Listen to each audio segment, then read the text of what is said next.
राजेश, घर में थोड़ी सब्जियां खत्म हो गई हैं। मैं पास वाली मार्केट में सब्जी लेने जा रही हूँ। अभी थोड़ी देर में ही वापस लौट आऊंगी। नहीं रिया, तुम बाजार मत जाओ।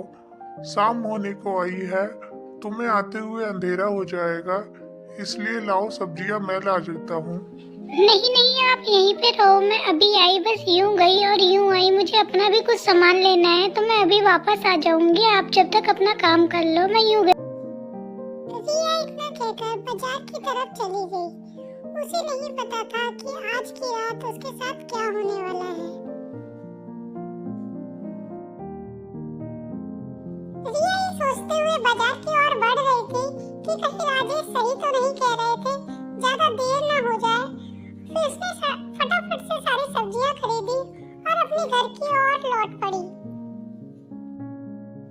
रिया जल्दी जल्दी अपने घर की ओर जा रही थी। उसने रोड पे एक चमकता हुआ तारा सा देखा और उसे अपने हाथ में जैसे ही उठाने के लिए हाथ बढ़ाया, बादल जोर से गरजने लगे। लेकिन रिया को कुछ समझ नहीं आया। उसने उसे फिर भी हाथ में उठा लिया तो उसने देखा वो एक सिर्फ बिंदी का पत्ता है जो बहुत ही ज्यादा सुंदर है। इसलिए उसने उसे हाथ में उठाया और वो उसे लेकर अपने घर की ओर बढ़ गई। रिया ने घर पे पहुंचते ही बोला, देखो राजेश, मैं कितनी अच्छा बिंदी का पत्ता खरीद के लाई हूँ और कल मैं एनिवर्सरी पे अपनी यही बिंदी लगाऊंगी। सच में ये बहुत सुंदर है, जरा एक बार देखो तो सही। हाँ लाओ, मुझे भी दिखाओ ये कैसा बिंदी का पत्ता है जिसे देख के तुम इतनी खुश हो। हाँ सच में ये बहुत ही सुंदर है। कल तुम हमारी एनिवर्सरी पे यही बिंदी लगाना।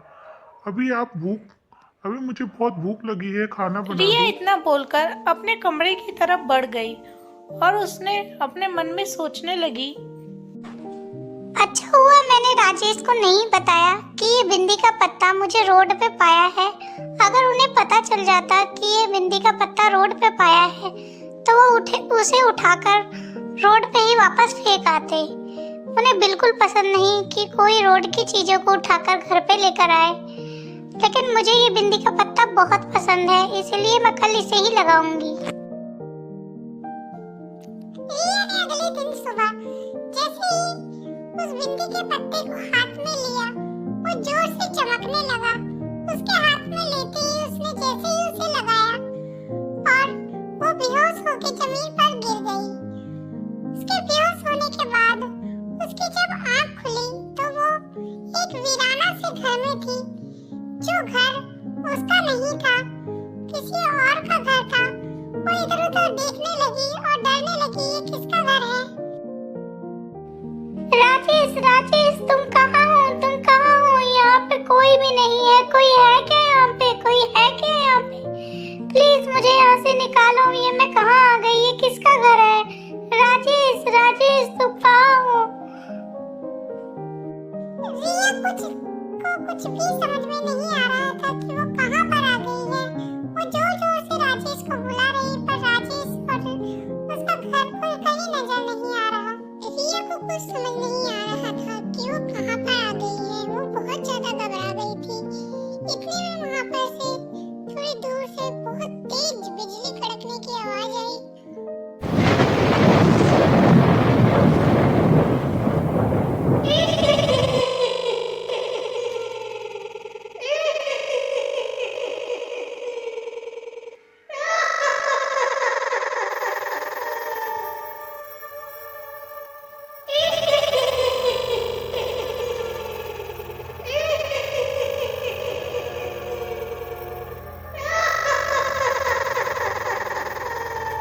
अब तो रिया और भी ज्यादा घबरा गई। वो जोर जोर से चिल्लाने लगी, बचाओ बचाओ बचाओ बचाओ, राजेश तुम कहाँ हो? कहाँ हो? रिया चुड़ैल से विनती करने लगी, प्लीज मुझे यहाँ से जाने दो। तुम कौन हो? प्लीज मुझे यहाँ से जाने दो। जोर जोर से रोने लगी। इतने में चुड़ैल ने रिया से बोला, अब तुम यहाँ से बची नहीं जा सकती। तुमने मेरी बिंदी लगाई और जो मैं यहाँ तुमने लगा रखी है, ये ये बिंदी मेरी बिंदी है और ये मेरी पसंद की बिंदी है।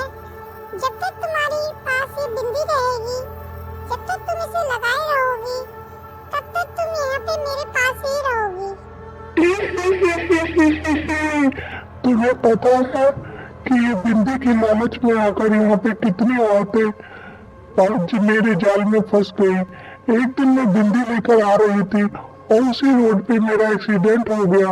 जब से मैं वहाँ पे मर गई, तब से मेरी आत्मा इस बिंदी में ही बस गई। अब तुम भी मेरे साथ ही हमेशा यहाँ रहोगी। इतना सुनते ही रिया ने उस बिंदी को निकाल के फेंक दिया।